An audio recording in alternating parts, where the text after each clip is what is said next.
You're listening to the Catholic Accent Podcast. We discuss the acts that Jesus performed that stunned his disciples. Great to be back, Jordan. You don't know us by now, you're never getting to know us. I'm Jordan Waco here with Father Hamilton and Father Pujol. And we're both stunned. Why don't we get started? We'll jump right in with today's topic is the Proclamations of Peter. So through the Acts of the Apostles, St. Peter gives many powerful speeches to large crowds of people, starting on Pentecost. Can you set the scene for how these speeches would have taken place and why they would be so impactful? There's no microphones or loudspeakers, but he proclaims the core message. Well, I think first we have to look at who Peter is.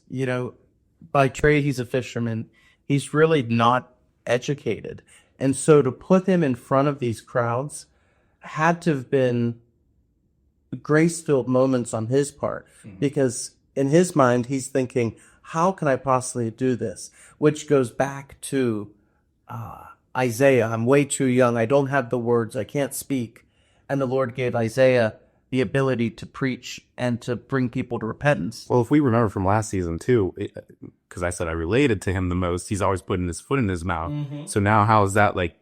Strongly agree that that's who you are, yes. Okay, thank you. So how has that changed for him now? He's now, as we said, the rock, right? Yeah, but he recognizes that he's the rock insofar as that his connection to Christ, right, who is the one who is the chief cornerstone and the foundation laid and built upon, which is the church, entrusted to Peter. But we can think back to Jesus walking on water and Peter getting out, right, to start to walk on water. And there, what happens?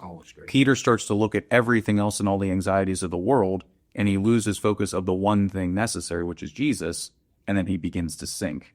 And he yells out, "Save me."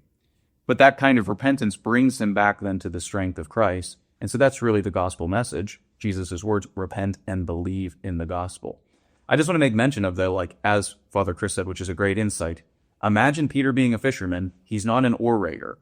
In the time of Jesus, being an orator and being able to speak well was a sign of authority and power, especially because we didn't have all these other mediums that came to us through YouTube and television and so on and so forth.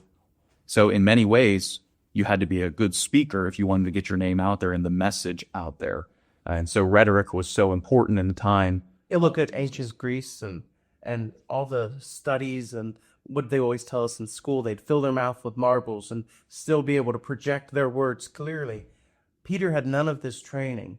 He had no ability of his own rather than the grace he received from Christ. And seeing Jesus preach himself. So Sarah, can you run and get some marbles for us to practice that? I was thinking the same thing. You were thinking the same thing? Sorry, I was talking to our studio audience up there.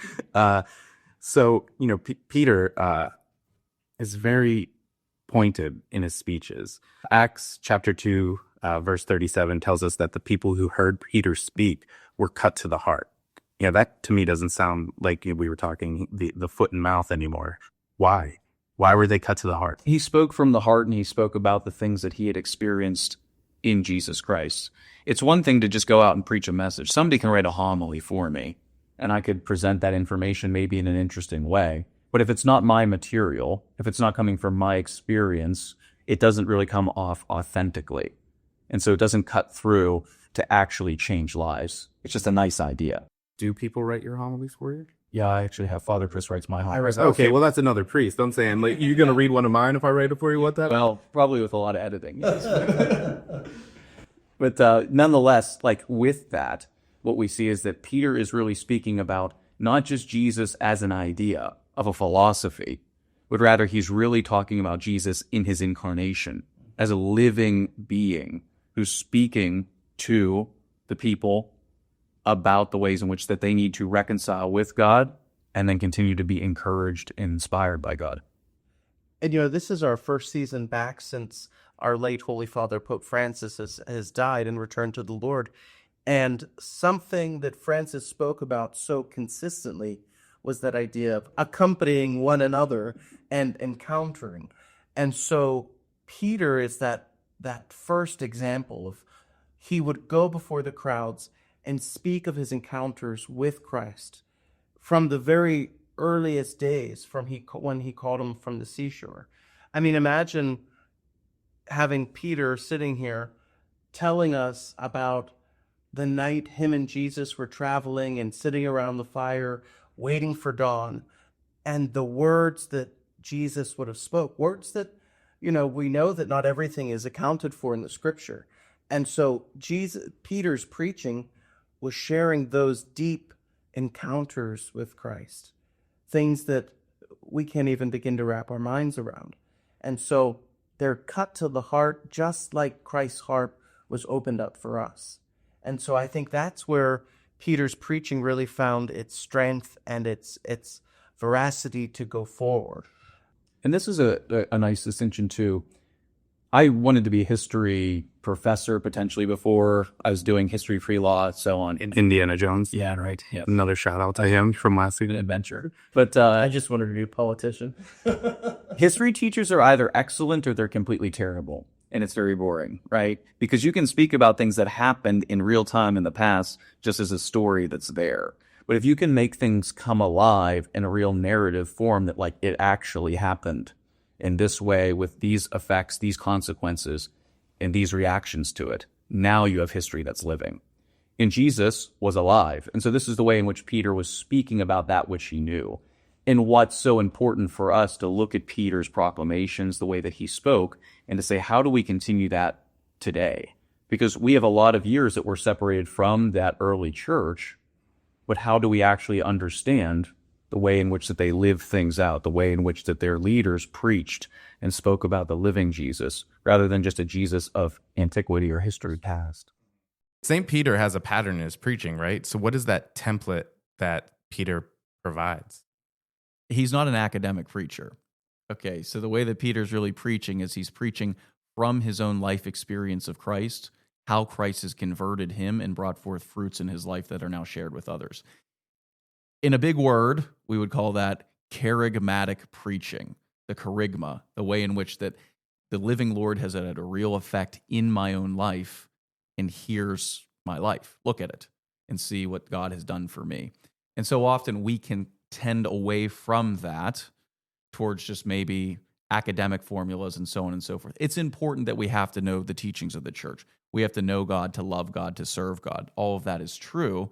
But Peter is really talking about what he's been in his own life, which is a grave sinner who doesn't even trust, right, at different times where he's walking with the living Lord, and yet he still falls away. He tries to tell him not to go to Jerusalem.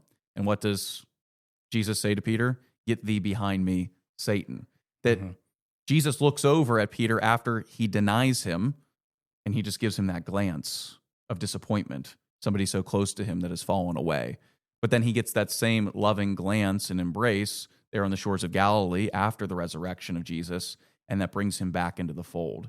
And so what Peter is doing in preaching is he's getting people to recognize their own fallenness, that they need to be saved. That's the beginning of the good news of the gospel, which is we're stuck. Without God coming down, incarnating, and saving us by his grace, we can't make it to heaven. The gates aren't open. We can't climb that mountain ourselves. The rift between humanity and divinity was so divided by the first sin, original sin, that even though the Lord, through his prophets, continued to give us ways to turn toward him, the sacrifices of animals was never enough. It would only be the sacrifice of Christ that would move us and open us into God's kingdom. But Peter, after he gave this personal experience, this testimony, he then challenged other people.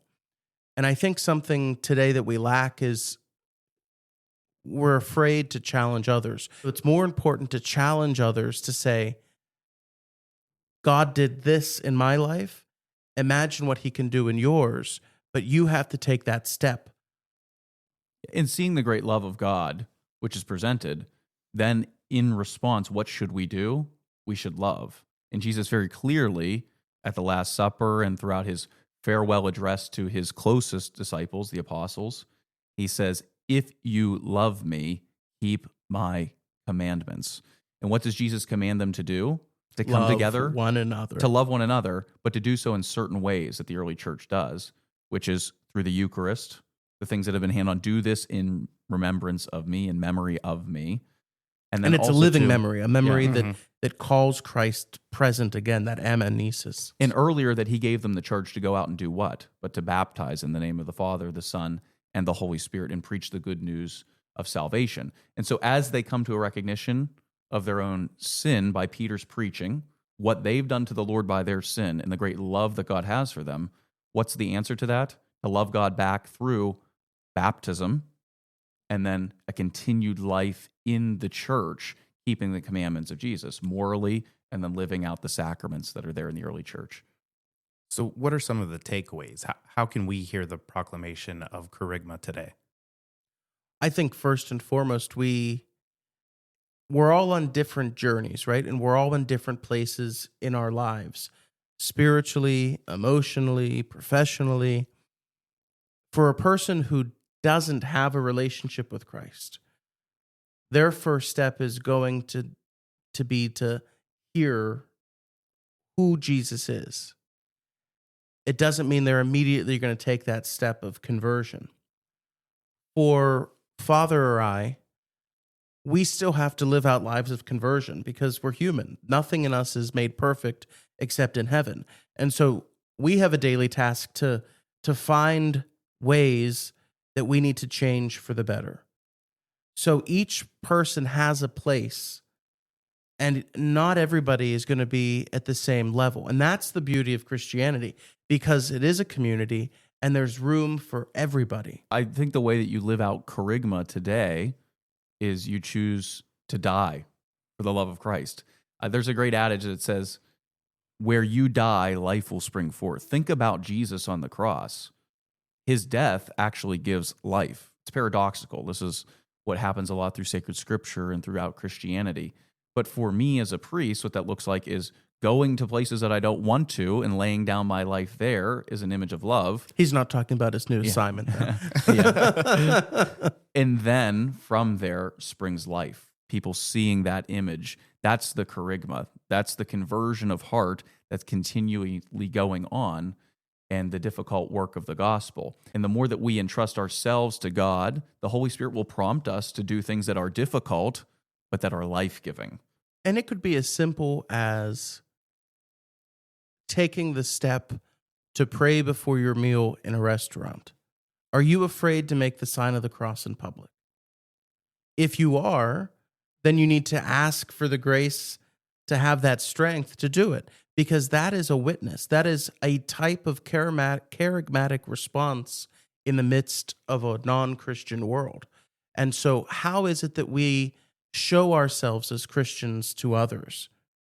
It isn't always a formal teaching or formal homily.